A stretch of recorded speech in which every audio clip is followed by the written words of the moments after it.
अस्सलाम वालेकुम dear students. अब हम स्टार्ट कर रहे हैं चैप्टर नंबर 4 के शॉर्ट क्वेश्चन एक्सरसाइज के अकॉर्डिंग टू स्मार्ट सिलेबस।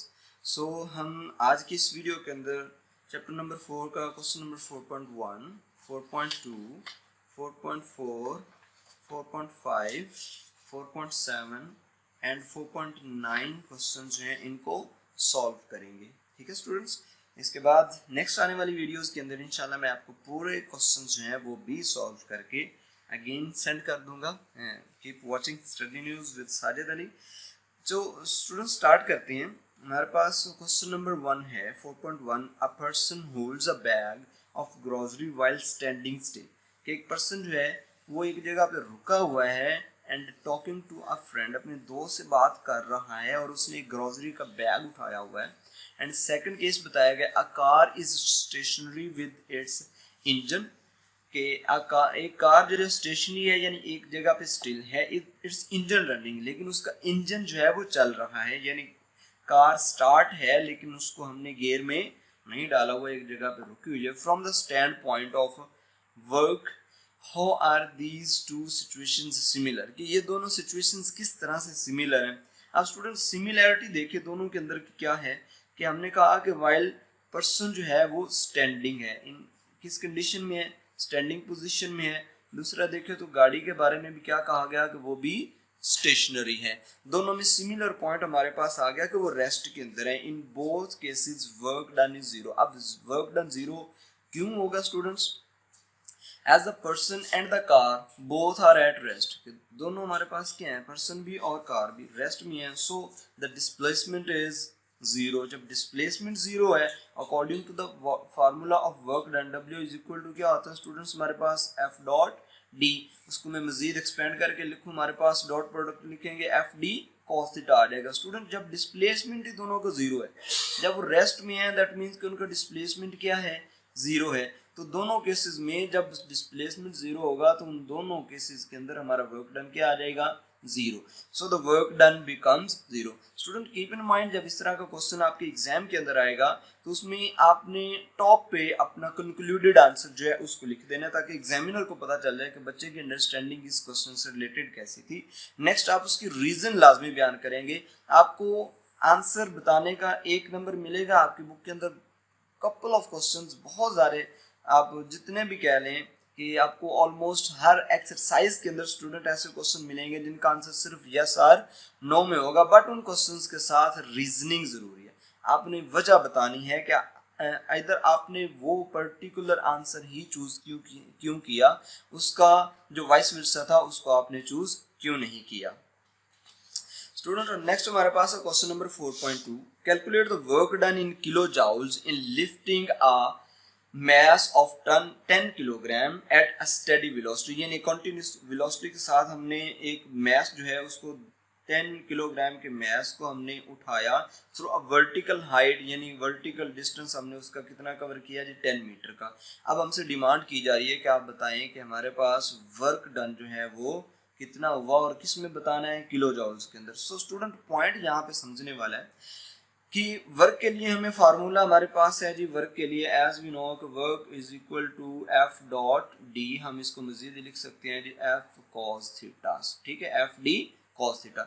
लेकिन यहाँ पे देखिए हमारे पास ना ही तो कोई एंगल है और ना ही हमें कोई डिस्प्लेसमेंट दिया गया। यहाँ पे ये जो डी है that is horizontal displacement, but यहाँ पे 10 मीटर हाइट हमें बताई गई है। सो इस क्वेश्चन में से स्टूडेंट मैंने डाटा लिखा कि मैस उसका कितना आ गया, 10 किलोग्राम, हाइट उसकी आ गई जी हमारे पास 10 मीटर्स, और वर्क जो है इन किलो जाउल वो हमने कैलकुलेट करना है। स्टूडेंट कैलकुलेशन स्टार्ट करते हैं। पॉइंट समझना है कि मैं अगर किसी बॉडी को उठाता हूं ऊपर की तरफ, देखिए आप जब मैं लिफ्ट करूंगा तो क्या होगा, मैं जितनी उसके ऊपर फोर्स लगाऊंगा उस फोर्स के अकॉर्डिंगली वो वर्टिकल डिस्टेंस कवर करेगा। और जैसे ही कोई ऑब्जेक्ट वर्टिकल डिस्टेंस कवर करेगा अकॉर्डिंग टू हमारे पास देखें, जैसे कोई ऑब्जेक्ट वर्टिकल डिस्टेंस कवर करेगा तो उसके साथ क्या होगा, उसके अंदर पोटेंशियल एनर्जी स्टोर होना शुरू हो जाएगी। एंड एज वी नो जो वर्क है, work done is equal to increase in potential energy.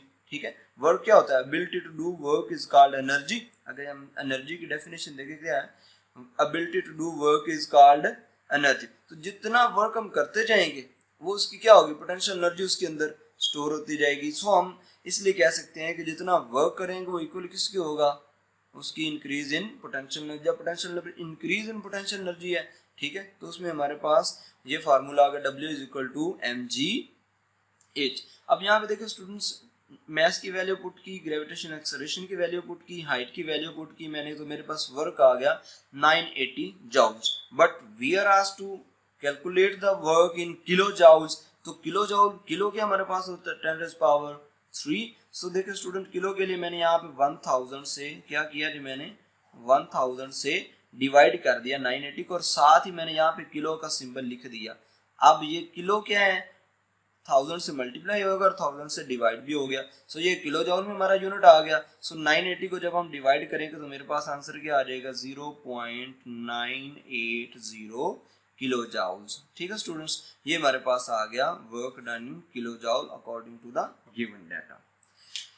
Now students हम मूव करते हैं question number 4.4। In which case is more work done when a 50 kilogram bag of books is lifted through 50 centimetre. एक हमें case बता दिया गया है कि 50 किलोग्राम के एक बैग जो है उसको अगर हम उठाते हैं 50 सेंटीमीटर तक। एंड सेकंड केस है जी, when a 50 kilogram crate is pushed through 2 meter across the floor with a force of 50 Newton. के एक क्रेट है उसके ऊपर हमने फोर्स लगाई फ्लोर के ऊपर और उसको 2 मीटर का डिस्टेंस कवर करवाया, फोर्स जितनी लगाई वो फोर्स थी 50 न्यूटन की। दूसरा केस हमें पहला जो केस बताया गया वो क्या था, 50 किलोग्राम का बैग जो उसको हमने 50 सेंटीमीटर ऊपर उठाया। तो दोनों केसेस में बताएंगे कि किस में वर्क डन ज्यादा हुआ। स्टूडेंट मैं दोनों केसेस का डाटा जो अलग अलग लिख रहा हूँ कि हमारे पास आ गया जी M1, यानी फर्स्ट केस के लिए मैंने कह लिया हमारे पास कितना आ गया 50 किलोग्राम, ठीक है, और उसकी हाइट कितनी थी वो भी हमने कहा जी हमें गिवन डाटा में बता दी, दैट इज 50 सेंटीमीटर। मैंने उसको मीटर में कन्वर्ट किया, 50 को मैं क्या करूंगा 100 से डिवाइड कर दूंगा, सेंटीमीटर की जगह मेरे पास आ जाएगा मीटर। सो ये मेरे पास आ गया 0.5 मीटर्स। अब वर्क डन हमने जो है इसमें वो इसको, क्योंकि फर्स्ट केस है मैंने उसको W1 से रिप्रेजेंट कर दिया कि work done for first case हमने कैलकुलेट करना है। And now students next move करते हैं जी, हमारे पास सेकंड जो डाटा हमें बताया गया उसको मैंने मेंशन कर दिया, दैट इज M2। और M2 को देखें तो वो भी हमें मैथ सेम है, ये भी 50 किलोग्राम, ये भी हमें बताया गया 50 किलोग्राम, बट इसका जो डिस्टेंस है इसकी हाइट बताई गई, इसमें हमें डिस्टेंस बताया गया कि डिस्टेंस कितना दिया गया जी 2 मीटर्स का। फोर्स भी बता दी गई कि फोर्स 50 न्यूटन की अप्लाई कर रहे हैं, उसके अकॉर्डिंगली इसका वर्क डन बताएं क्या होगा। फिर लास्ट पे दोनों का वर्क डन कैलकुलेट करके हम इनका कंपैरिजन करेंगे कि किसका वर्क डन जो है वो ज्यादा आ रहा है। अब देखो स्टूडेंट फर्स्ट केस की हम बात करते हैं तो अभी पिछला हमने न्यूमेरिकल भी टाइप जो शॉर्ट क्वेश्चन है उसको सॉल्व किया, उसमें भी ये था कि work is equal to increase in the potential energy, so M1GH आ गया। अब स्टूडेंट देखिए मैंने M1 की वैल्यू पुट की times gravitational acceleration multiplied by हमने उसकी हाइट की वैल्यू पुट कर दी 0.5। इनको सॉल्व करेंगे तो मेरे पास जो वर्क आ जाएगा वो आ रहा है जी 245 जॉउल्स वर्क आ रहा है। चलिए अब सेकंड केस के लिए देखते हैं। F2 जो हमारे पास वो क्या आता है FD cos theta. And student यहाँ पे हमारे पास F डॉट डी है, तो मैं अगर डॉट खत्म करता हूँ तो मेरे पास क्या आ जाएगा FD cos थीटा। अब यहाँ पे चूंकि जिस डायरेक्शन में मैं फोर्स लगा रहा हूँ मेरी ऑब्जेक्ट का डिस्टेंस भी उसी डायरेक्शन में है, तो अकॉर्डिंग टू सिचुएशन हमारे पास थीटा क्या आ जाएगा 0 डिग्री आ जाएगा। सो cos 0 डिग्री 1 होता है, इसलिए मैंने यहाँ पे उसको पुट नहीं किया। आप इसको यहाँ पे लिख लीजिएगा cos 0 degree is equal to 1। Student देखिए हमारे पास 50 मल्टीप्लाइड बाय 2 यानी अब फोर्स और इसको मल्टीप्लाई करेंगे तो हमारे पास जो आंसर आ रहा है वो क्या आ रहा है जी, that is 100 joule work done आ गया। ठीक है जी। So more work is done in case 1। Student देखिए यहाँ पे हमारे पास 245 जॉउल वर्क हुआ है, लेकिन इस केस में सिर्फ 100 जॉउल वर्क हुआ है। तो आप बता देंगे कि फर्स्ट केस के अंदर यानी जिसमें 50 किलोग्राम का जो हमारा बैग है उसको 50 सेंटीमीटर तक लिफ्ट किया गया है वर्टिकली, तो उसमें वर्क डन ज्यादा हुआ, हॉरिजॉन्टली वर्क कम हुआ। स्टूडेंट अब हम मूव करते हैं नेक्स्ट क्वेश्चन नंबर 4.5 पे।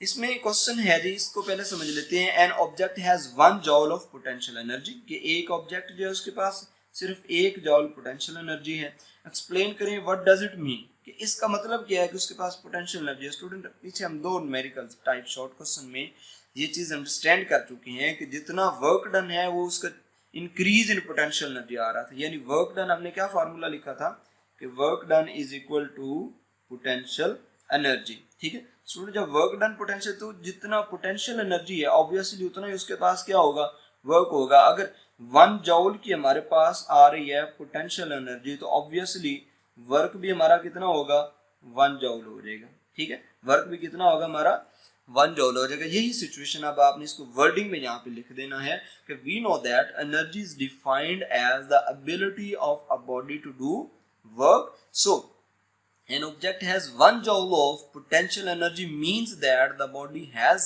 capacity to do a work of 1 joule। ठीक है स्टूडेंट्स, वेरी जो कंसाइज आपका क्वेश्चन का आंसर आपको मिल गया, इसको मेमोराइज कर ली। नेक्स्ट हमारे पास क्वेश्चन नंबर 4.7। स्टूडेंट देखिए इस क्वेश्चन में हमसे पूछा जा रहा है when a rocket re-enters the atmosphere its nose cone becomes very hot. यानी एक रॉकेट जो है वो अगर स्पेस में है तो स्पेस से जब दोबारा वो जमीन पे आते हुए जब वो एटमॉस्फेयर के अंदर इंटर होगा तो उसकी जो नोज कोन है बिकम्स वेरी हॉट, वो बहुत ज्यादा हॉट हो जाती है। मूवीज में आपने देखा होगा कि नोज कोन के ऊपर वो अक्सर फायर को वहां पे शो आउट करवाते हैं, वो इसी चीज को रिप्रेजेंट कर रहे थे कि उसकी नोज कोन जो है वो बहुत ज्यादा हॉट हो चुकी है। Where does this energy comes from, कि अब हम हमारा टारगेट ये हमने बताना है कि वो एनर्जी जो हीट एनर्जी है, ठीक है, वो कहाँ से आ रही है। सो सोर्स ऑफ एनर्जी स्टूडेंट क्या है हमारे पास, इस चीज को हमने एलेबोरेट करना है अपने इस क्वेश्चन के आंसर के अंदर। सो देखिए when the rocket reenters the atmosphere, जब रॉकेट ऑब्वियसली दोबारा एंटर होगा एटमॉस्फेयर के अंदर तो क्या होगा, then some of its kinetic energy is used in doing work against friction.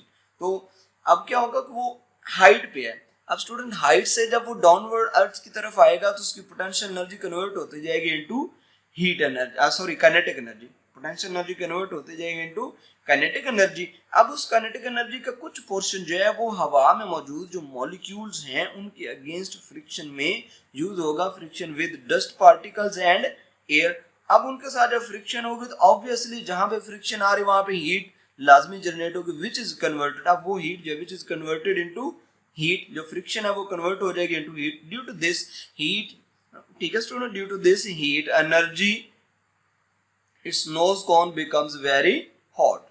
Okay students, ये हमारा क्वेश्चन हो गया क्लियर। नेक्स्ट हमारे पास question 4.9, a girl drops a cup from a certain height which breaks it into pieces, what energy changes are involved. एक लड़की है जी, उसने अपने पास एक कप होल्ड किया हैंड में और उसको सर्टेन डिस्टेंस तक वो कप को लेके गई, वहां से उसने कप को ड्रॉप कर दिया। अब कप को स्टूडेंट जब ड्रॉप किया तो ऑब्वियसली कप नाजुक सी चीज होती है, टूट जाएगा। तो टूटेगा तो क्या होगा, अब उसमें कौन सी एनर्जी चेंजेस आ रहे हैं हमने उसको एक्सप्लेन करना है। स्टूडेंट देखिए जब कप गिरेगा तो क्या होगा, एक सर्टेन हाइट से गिरेगा। पहले बात तो ये कि उसकी जितनी gravitational potential energy and gain it's kinetic energy, अब वो क्या होगा, पोटेंशियल एनर्जी जो है वो किस में चेंज होती जाएगी, इनटू काइनेटिक एनर्जी। एक बात तो हमने ये देख ली कि उसकी पोटेंशियल एनर्जी कन्वर्ट हो जाएगी, हाइट पे है ना, तो वहां से आते हुए पोटेंशियल एनर्जी कन्वर्ट होती जाएगी काइनेटिक एनर्जी में।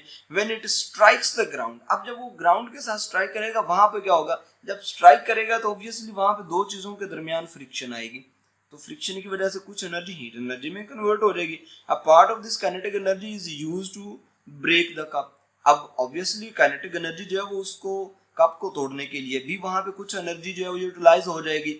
And then this kinetic energy is used to break the cup and rest of the energy converted to, अब बाकी जो एनर्जी है वो किसमें कन्वर्ट हो रही है, कप गिरेगा तो स्टूडेंट्स आवाज आएगी, आवाज आएगी तो ऑब्वियसली हमारी एनर्जी जो है वो साउंड एनर्जी में भी कन्वर्ट हो जाएगी।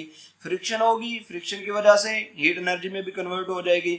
अब जब कप टूटेगा तो उसके सारे पार्ट्स एक जगह पे नहीं रहेंगे। स्टूडेंट देखिए हमारे पास अगर मैं यहाँ पे ड्रा करने की कोशिश करता हूँ कि कप है, उसको जब गिरेगा तो उसके छोटे छोटे पीसेस हो जाएंगे, कोई इस डायरेक्शन में जा रहा है, कोई इस डायरेक्शन में जा रहा है, कोई इधर जा रहा है। तो अब ये मूव करेंगे तो ऑब्वियसली जब मूव करेंगे तो इनके पास भी कोई ना कोई काइनेटिक एनर्जी होगी, तो कुछ पोर्शन जो है टोटल एनर्जी का वो इन पीसेस की काइनेटिक एनर्जी में भी कन्वर्ट हो जाएगा, या आप कह सकते हैं कि उनके पीसेस के मूव करने में जो काइनेटिक एनर्जी यूटिलाइज होगी वहाँ पे भी हमारे एनर्जी कुछ सर्व हो जाएगी। सो इस तरह से टोटल एनर्जी हमारी क्या होगी, कंजर्व रह जाएगी। बेसिकली इस क्वेश्चन का जो पर्पस है वो यही है कि आप एनर्जी कंजर्वेशन के अकॉर्डिंगली बताएं कि जितनी पोटेंशियल एनर्जी एक सर्टन हाइट पे सेव थी उस कप में, तो वो किस किस जगह पे कैसे कैसे वो एनर्जी यूटिलाइज हुई, ताकि हम इस चीज को एलेबोरेट कर सकें कि टोटल एनर्जी जो है वो कंजर्व है with in this system. Okay, thank you very much students. Keep watching Study News with Sajid Ali. For watching more videos, subscribe to my channel and बाकी जितनी भी आपकी फर्स्ट ईयर की related videos हैं आपको इसी video के description के अंदर उन तमाम के लिंक्स मिल जाएंगे। जो वीडियो आप देखना चाहती हैं just click on that link and watch your desired video. Thank you very much. Allah Hafiz.